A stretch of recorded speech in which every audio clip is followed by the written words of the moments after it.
Hey everyone, welcome back to the channel. So today I'm going to do a contest entry into Eastwood4life fans 100 subscriber contest.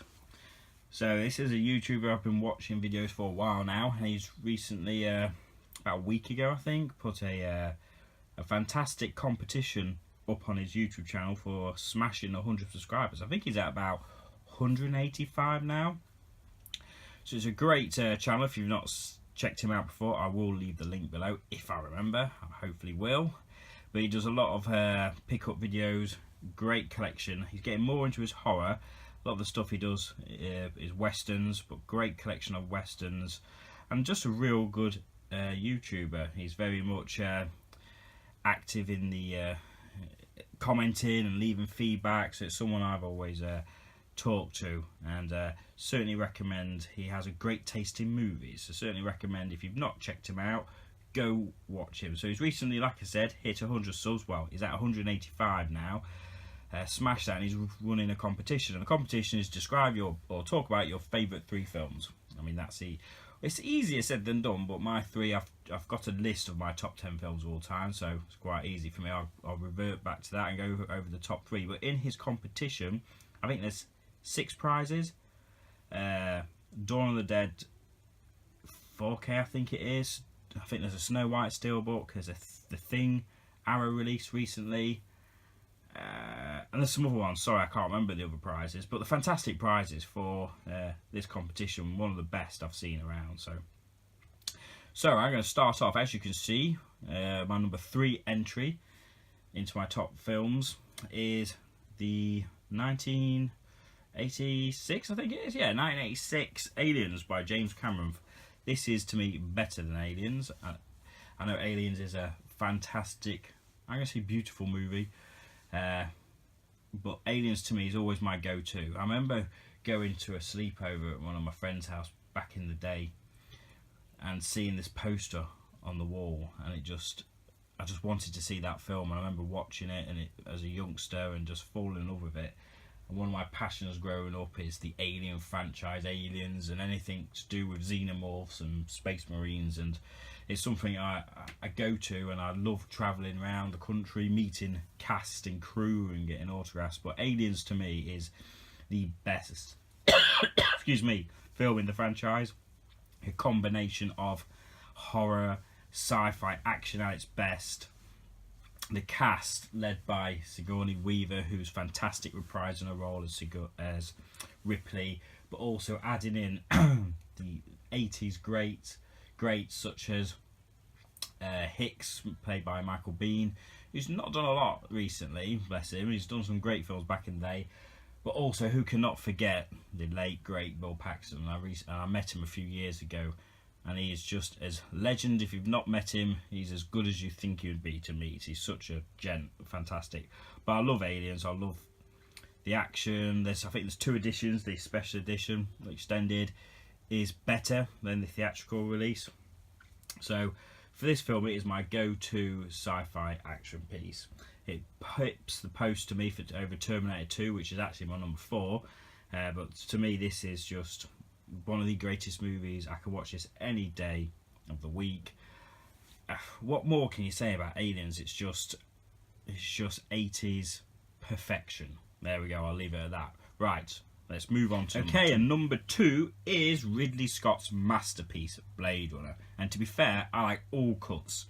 I enjoy them all. They're all different. They all have different I'm going to say twists, but it's not twists, but different ways of just delivering the story of Deckard. And I'll tell you something, when I first watched Blade Runner, it was quite a few years ago, and I borrowed a DVD off a friend, and I hated it. First ever watch, I thought it was boring, and probably I didn't get it, to be fair, but yeah, didn't like it. And then I got a PS3, and I looked at the best Blu-rays to show off the upgrade from DVD to Blu-ray, and at that time Blade Runner was the movie to watch. It's actually this edition here. I remember getting it from Blockbuster, rest in peace Blockbuster. But yeah, bought that version, and I watched the final cut, which is to me the definitive edition. So watched that on my PS3 to see how good Blu-ray actually was, and my god, this film mesmerised me, absolutely mesmerised me. The techno-noir sci-fi, it's just a masterpiece. The world Ridley Scott built for this film was just outstanding, and I watch this film a couple of times a year. It is my go-to movie. If it's late at night and I want to put a film on and just relax, this is the film. I own many copies of this film. There's only a couple in front of you here. I didn't want to get them all down off the shelf. It's one of the things which I'll pick up editions as they come out. But as Ridley Scott goes, I think this is certainly his best film. And Harrison Ford as Deckard, fantastic. And it's just, I tell you, one of the things which also complements this movie so well is the score by Vangelis. It's always in my car. It's just such a moving, haunting score, which really does complement and actually make the film better. If scores and music can do that, this film is certainly an example of how the combination of a fantastic score and the set design, just they complement each other. And watching, if you've not watched it, there's a good making of here, that the miniatures designed, like the opening scene as they fly across, yeah, Tyrell Tower, it's just all miniatures, and the way they do that is just fantastic. It's certainly, if you've not watched Blade Runner, please do yourself a favour and go watch the definitive sci-fi masterpiece that is Blade Runner. And I'm going to stop talking now, otherwise I'll start talking about spoilers and what I think. Is he a replicant? Is he not a replicant? So yeah, go watch Blade Runner. Okay, and number one, as you'll see, is Steven Spielberg's masterpiece, Jurassic Park. I think I've used masterpiece on every one of these, and rightly so, in my view, rightly so. So Jurassic Park, released in 1993, directed by Steven Spielberg, starring a number of legends like Laura Dern. Can I say Laura Dern's legend? Okay, I'm saying it.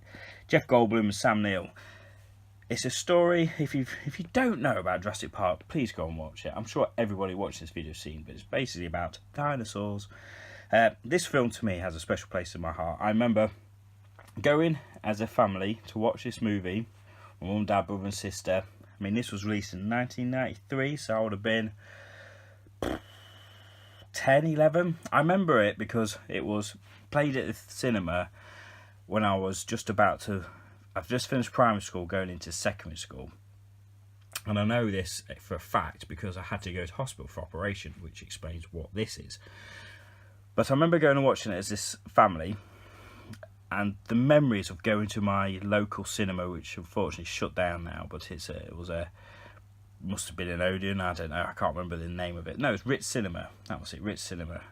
You know, the good old times when cinemas had the big movie posters all outside and a foyer when you went in, and it was chocolates and popcorn and ice cream. There's an interval halfway through the film when you could get out as a guy walking around with ice creams in the good old days. We went as a family to watch this, and it absolutely blew my mind, mesmerised me, seeing dinosaurs on there. I mean, the special effects advances for this film were just amazing. It was never seen before, really. Excuse me, I know that Terminator 2 was fantastic back in the day, but this was just a different league in my view. I remember watching it with family, my little sister getting scared when the T-Rex came on. My dad had to take her out, so he was up and down with her, but I was just sat there, as you can imagine, a little kid sat there on the edge of his seat watching these dinosaurs on the big screen, just being in awe of what he was seeing. And that's probably, if I had to put any point on it, when I fell in love with cinema. It was just life-changing, and that's why, to me, Jurassic Park is my favourite movie of all time. And there's lots of other things around it. I remember this is my original Jurassic Park van. Now the odd bit's missing, if anyone knows what they're looking at. I remember going into an operation as a kid and waking up, coming round, and there was a box next to my bed. I remember when I come to and I opened it up, it was the Jurassic Park van, and it's probably one of my most cherished items. This Jurassic Park van, it is proudly displayed in my movie man cave. Anyway, so Jurassic Park, I can watch it all the time. I've even started to show bits of it to my youngest daughter, who's just turned 4, but there's some scenes where I have to turn off. She's loving dinosaurs at the moment, which is fantastic. But to me, the adventure, the pure escapism which Spielberg delivers in this, the adventure, it's just your classic adventure fun movie with dinosaurs, and it's magical. And even it's still exciting today that Jurassic World, when it was released a couple of years ago, and the upcoming one, you know, it's still, this franchise is still as popular as ever. So it's still fantastic to see that Jurassic Park, what it's set, the chains of events it's set off, is still today. You know, I'm 36, all these years later, that I can go and watch a Jurassic Park movie at the cinema. So Jurassic Park to me is my favourite film of all time, and I don't think anything will top that for a number of reasons. But there we go, there are my top 3 films for the Eastwood Fan for Life contest entry. So good luck to everybody who's entered. If you are watching this video, good luck to all, and fingers crossed, and I'll catch you again soon. Peace.